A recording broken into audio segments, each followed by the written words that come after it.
தரப்பில் வாதம் முன்வைக்கப்பட்டிருக்கிறது. கடந்த ஆகஸ்ட் மாதம் அரசு பள்ளியில் நடந்த நிகழ்வில் மாற்றுத்திறனாளிகள் குறித்து மகாவிஷ்ணு சர்ச்சை பேசியதாக கைது செய்யப்பட்டார். இந்நிலையில் அவருக்கு ஜாமீன் வழங்கப்பட்டிருக்கிறது. மாற்றுத்திறனாளிகளை பேச்சாளர் மகாவிஷ்ணுவிற்கு சென்னை முதன்மை அமர்வு நீதிமன்றம் ஜாமீன் வழங்கி உத்தரவு பிறப்பித்திருக்கிறது.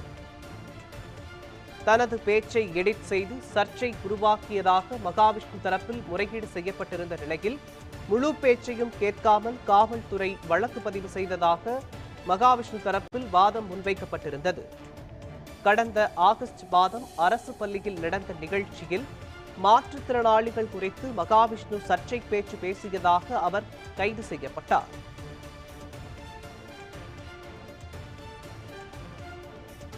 மாற்றுத்திறனாளிகளை அவமதித்ததாக கைது செய்யப்பட்ட பேச்சாளர் மகாவிஷ்ணுவிற்கு ஜாமீன் வழங்கப்பட்டிருக்கிறது. முக்கிய செய்தியாக பார்த்து வருகிறோம்.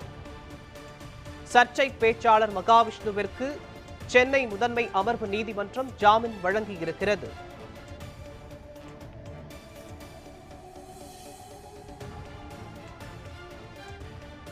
முக்கிய செய்தியாக பார்த்து வருகிறோம். தனது பேச்சை எடிட் செய்து சர்ச்சை உருவாக்கியதாக மகாவிஷ்ணு தரப்பில் முறையீடு செய்யப்பட்டிருந்த நிலையில்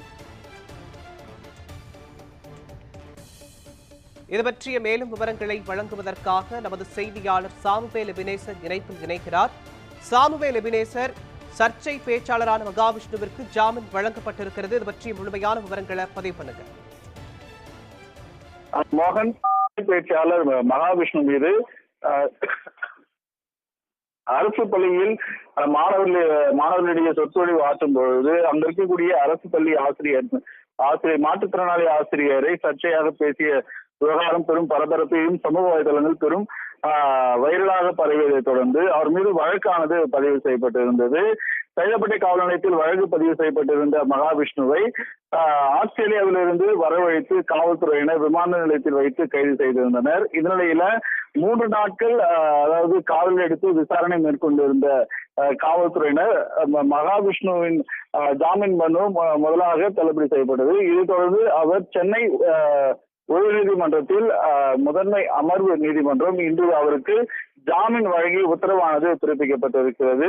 மகாவிஷ்ணுக்கு தற்பொழுது புழல் சிறையில் அடைக்கப்பட்டிருக்கக்கூடிய நிலையில் அவருக்கு தற்பொழுது ஜாமீன் வழங்கி சென்னை முதன்மை அமர்வு நீதிமன்றம் உத்தரவிட்டிருக்கிறது. குறிப்பிடத்தக்கது. மோகன், தங்களின் விவரங்களுக்கு நன்றி சாமுவேல் எபினேசர்.